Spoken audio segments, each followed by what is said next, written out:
What's happened, fighting game legends? Just wanted to make this video to basically go over the contents of an actual combo.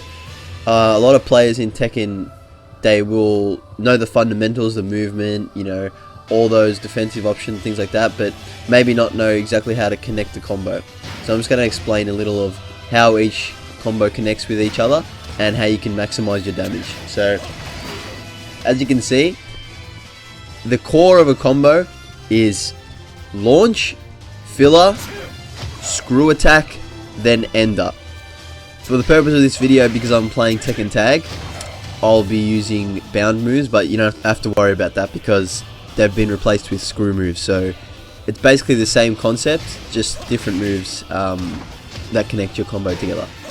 So basically, as you can see here, there's basically 4 steps to each combo, and that's the same with every single character if you're getting the max combo. So I'll show you here. The move to initiate the combo will be the hop kick. Then the filler would be the back 2-1. Then my bound is the downwards kick, and that is to keep the combo going. And then basically just finish off with any ender that you want. Preferably ones that will get the most. Now if you're not sure what moves are launches and what moves are screw attacks, don't worry.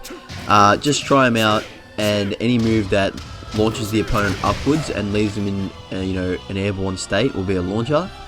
And for any screw attacks that you don't know how to connect, go into your command list and have a look for moves that have an S next to it. So it'll be an S inside a square. Those are your screw attacks. And if you're wondering what it looks like, it sort of launches the opponent up into the air and then down again, leaving them open for a follow-up attack. But you have to run after them and finish off the move in Tekken 7 compared to Bound, where you can see he just drops in front of me. Now the way it works is every character will have a set of launches, probably around 4 or 5 different launches. And they are the ways to start off your maximum combo. A lot of them will be up forward 4, and yeah, you can choose to add any filler in between that you want. It's just all about experimenting to see which combos. Like for example, you'll do the launch and then try a 1-2 or something like that, and see if you can keep the combo going and they're still being juggled in the air after you've done that. When you've maximized the amount of moves you can do and they're just about to hit the ground, then you'd do a screw move, which would then keep the combo going and extend it. And then finally you'd add one final move after that, or for some characters, like you might do, a launcher, one hit, and then the screw move, and then continue the rest of your combo after that. So, but yeah, basically there is those 4 steps to a combo. Now, I'll talk a bit about scaling. When you launch, every hit after that is scaled down. So if you do a hop kick and then you do a jab, it's going to do significantly less damage than if you do a hop kick and then any other move basically that does more damage. So see here with Jin, if I do this launcher here and then I just jab, it will do significantly less damage than if I do back 2-1, because the 2 does more. As you get used to the character that you're using, you will work out all their moves and you'll think, oh, alright, so this launcher does this much damage. What other moves do I know that I can add in this part here? And you'll start to, fiddle around with that and see what damages the most. Now the next step to get the maximum amount of damage out of your combos is connecting it with the wall. Now, when you do a combo and you know the wall is coming up, a good player will know when the wall's really very close. As you can see there, I've launched him onto the wall, so he just splats there nicely, and then I can finish off the combo. So I'll explain a little bit about how this works.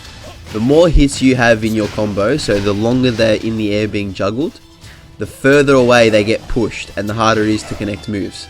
So as you can, I'll do the exact same combo that we did before, but instead of finishing it off with the knee and the 2 punches, I'll do the back 2-1 as it launches them up into the air and pushes them further away, splatting on the wall. So in Tekken, every character has specific wall punish moves. You might find them out by experimenting, you might already know what they are, or you might even look them up. In any case, you'll slowly adjust and work out what you can punish with on the wall, and when you see a wall approaching, it'll just feel natural. So once you get the hang of gauging when the wall is coming up, instead of the ender, try to do a move that sort of picks them up off the ground and keeps them airborne, because you don't want to do a move that just slams them away and they just hit the wall and fall, just like that. You want to keep them in the air, so sort of look for upward moves that will leave them splattered on the wall and you can finish off with your wall punish. So if you're new to performing combos in Tekken, I would suggest starting out with a launcher and then trying to connect a screw move to that, and then while they're screwed, try and run up and finish the combo with any hit you can. So that's the basic. You've got 3 of the 4 steps down. Then when you get comfortable with that and you're like, alright, I want to add more damage to this, start to add filler. You know, you might add 2 jabs first, and then you realize, oh, I want more damage.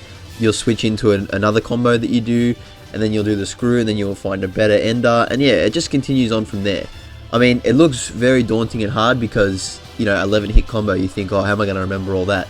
But when you truly break it down, it's in steps that you can remember, and you also have visual cues. So when you connect a move, your brain will remember, okay, what happened last time I connected that? Okay, this move was next.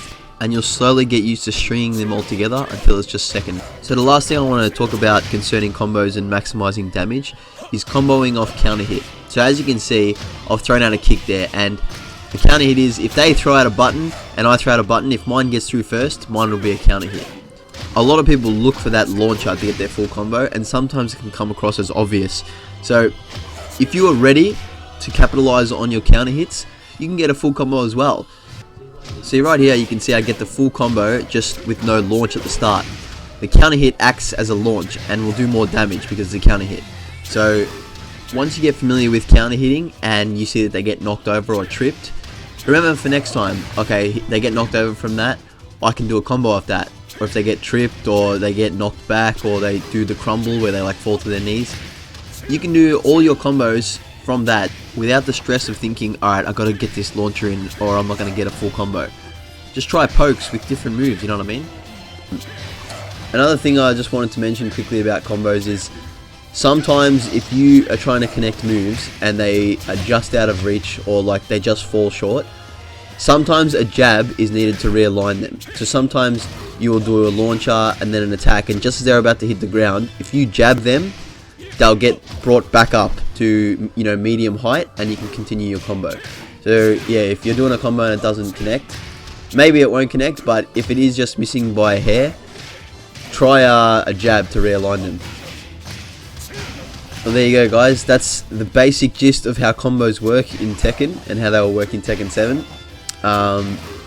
Just remember, yeah, again, the bound moves were taken out and it's now replaced with the screw attacks. And you'll know which moves are screw attacks because if you go into your command list, it has a big S right underneath it. So when you guys get the game, just go to your command list and look for S, and that is where you insert. So you do your launcher, your filler, and then you insert the screw moves, and then obviously the ender. So yeah, hope you guys enjoyed and learn how to connect combos if you didn't.